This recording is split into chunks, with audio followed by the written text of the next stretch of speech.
Hello friends, आपका स्वागत है मेरे यूट्यूब चैनल पर। दोस्तों, आज की वीडियो में मैं आपको बताऊंगा कि नर्सिंग स्टाफ की सैलरी कितनी होती है प्राइवेट हॉस्पिटल और गवर्नमेंट हॉस्पिटल में।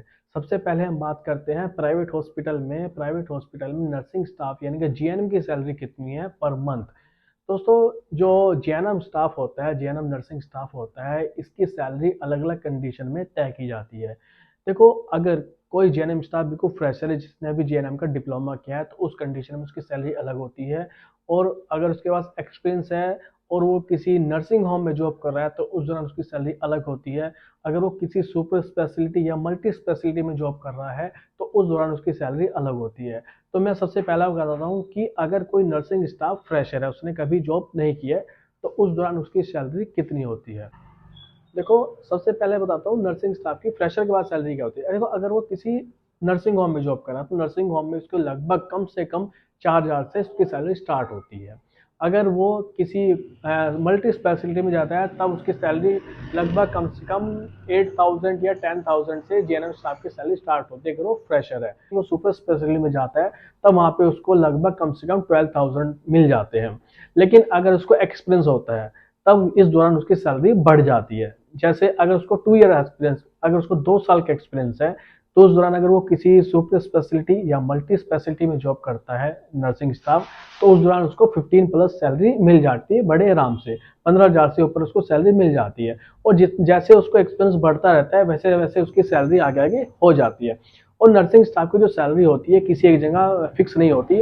उसकी जो ड्यूटी होती है, उसकी ड्यूटी चेंज भी होती रहती है। कभी उसको नर्सिंग वार्ड में डाल देते हैं, कभी उसको मेडिसिन वार्ड में डाल देते हैं, कभी उसको किसी सर्जरी वार्ड में या न्यूरो वार्ड में, कहीं भी उसको आईसीयू में, सिक्को में, फिक्को में कहीं भी उसको ड्यूटी शिफ्ट कर देते हैं। तो नर्सिंग स्टाफ की सैलरी कभी एक जगह सीमित नहीं होती, उसकी ड्यूटी चेंज होती रहती है। जो उसकी ड्यूटी होती है वो शिफ्ट वाइज भी चलती रहती है। कभी उसकी डे में आती है, कभी इवनिंग में आती है, कभी नाइट में आ जाती है। नर्सिंग स्टाफ की ड्यूटी शेड्यूल होता है। दोस्तों, ये होती है कि प्राइवेट हॉस्पिटल में उसकी सैलरी कितनी है। प्राइवेट हॉस्पिटल की मैंने आपको बता दी। अब बात करते हैं गवर्नमेंट हॉस्पिटल में नर्सिंग स्टाफ के जीएनएम की सैलरी कितनी होती है। देखो, गवर्नमेंट हॉस्पिटल में आपको सभी को पता है, गवर्नमेंट में ज़्यादा सैलरी होती है और भी काफ़ी गवर्नमेंट हॉस्पिटल में उनको फैसिलिटी मिलती है। देखो, गवर्नमेंट हॉस्पिटल में क्या फैसिलिटी मिलती है, सबसे पहले हम बात करते हैं सैलरी के बारे में। देखो, प्राइवेट जो गवर्नमेंट हॉस्पिटल होते हैं, गवर्नमेंट में जो सैलरी होती है नर्सिंग स्टाफ की, वो कम से कम जो सैलरी होती है उसकी 36,400 प्लस 4600 ग्रेड पे के हिसाब से जो उनकी मंथली जो सैलरी बैठती है, लगभग 46,000 रुपए उनकी पर मंथ सैलरी बैठती है। उनकी पर मंथ जो सैलरी आ जाती है इन अकाउंट में, वो लगभग 46,000 उनकी सैलरी आ जाती है नर्सिंग स्टाफ के गवर्नमेंट हॉस्पिटल में। ये तो बात आती है सैलरी की। अब इससे अलग उनको क्या फैसिलिटी मिलती है। देखो, उनको किराया भत्ता अलग मिल जाता है, उनको आपका मेडिकल भत्ता अलग मिलता है, उनको ट्रैवलिंग यानी यात्रा भत्ता अलग मिल जाता है, उनको उनको मेडिकल भत्ता मिल गया, ठीक है। और भी काफ़ी फैसिलिटीज़ उनको गवर्नमेंट जॉब में मिल जाती हैं। और गवर्नमेंट जॉब में उनके जो सैलरी के जो इंक्रीमेंट होता है, वो भी बहुत अच्छे से बढ़ता है, यानी कि उनकी सालाना जो सैलरी होती है, वो भी काफ़ी अच्छे से बढ़ती रहती है बाय प्राइवेट जॉब। देखो, प्राइवेट जॉब में आपको पता है, जब तक आप नौकरी छोड़ के कहीं और नहीं जाते, आपको सैलरी नहीं बढ़ती है। आपको अपनी सैलरी बढ़ाने के लिए एक हॉस्पिटल को छोड़कर आपको दूसरे हॉस्पिटल में जाना पड़ता है। वहाँ पर आप जाकर बताते हैं कि सैलरी सर, मैं तो वहाँ पे लगभग 15,000 रुपये ले रहा था, वहाँ पे आप वो बताएं कि मुझे कम से कम यहाँ पे 18,000 चाहिए। तो ये आपकी वहाँ पे वो होती है कि डिमांड की मुझे इतनी सैलरी चाहिए। आपकी सैलरी प्राइवेट हॉस्पिटल कभी खुद से नहीं बढ़ाता। बहुत ही अच्छे जो हॉस्पिटल होते हैं, वो अपने सालाना के हिसाब से आपकी सैलरी बढ़ाते रहते हैं। वरना प्राइवेट हॉस्पिटल में तो बड़ा दिक्कत है कि जब तक आप सैलरी वहाँ से हॉस्पिटल छोड़ने की बात ना करो, या अगर आप हॉस्पिटल छोड़ के किसी हॉस्पिटल दूसरे हॉस्पिटल में ना जाओ, तब तक आपकी सैलरी नहीं बढ़ती।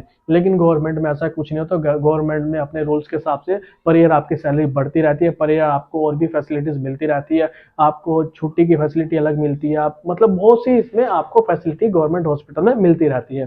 तो इसलिए हर कोई चाहता है कि उसको गवर्नमेंट जॉब लग जाए। लेकिन ऐसा नहीं है।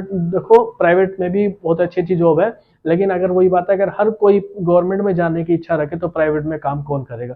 प्राइवेट में भी नर्सिंग स्टाफ को बहुत फैसिलिटी मिलती है, जैसे मैक्स हॉस्पिटल हो गया आपका, मेदांता हॉस्पिटल हो गया, बड़े बड़े हॉस्पिटल जो है, वहाँ पे आपको बहुत अच्छी फैसिलिटीज मिल जाती है। देखो गवर्नमेंट में नंबर आना हर किसी की बात तो नहीं होता, नसीब की बात होती है, किसी का नंबर आ जाता है किसी का नहीं आता। लेकिन प्राइवेट में भी आपको बहुत अच्छी सैलरी मिल जाती है। आपकी सैलरी प्राइवेट में भी एक्सपीरियंस बेस पे आपके 40 45 50 60 हज़ार तक आप पहुंच जाते हैं। देखो लेकिन बात आती है यही कि नर्सिंग की जो लाइन होती है इसमें गवर्नमेंट में ज़्यादा मान्यता इनको दी जाती है, लेकिन ऐसा नहीं है। आपकी जो प्राइवेट जॉब है वो भी आपकी अच्छी है और आपकी जो गवर्नमेंट जॉब है वो भी आपकी अच्छी है।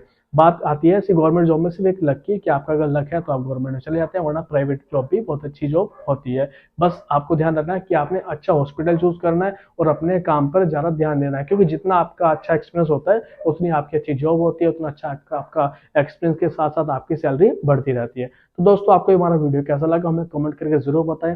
साथ ही अगर आप हमारे चैनल पर नए हैं तो हमारे चैनल को सब्सक्राइब करना ना भूलें। साथ ही चैनल के बेल आइकन को जरूर प्रेस करें ताकि जो भी मैं आगे नई वीडियो बनाता हूँ उसका न्यू अपडेट आपको मिलता रहे। और साथ ही मेरे वीडियो को आगे शेयर जरूर कीजिए। Thank you.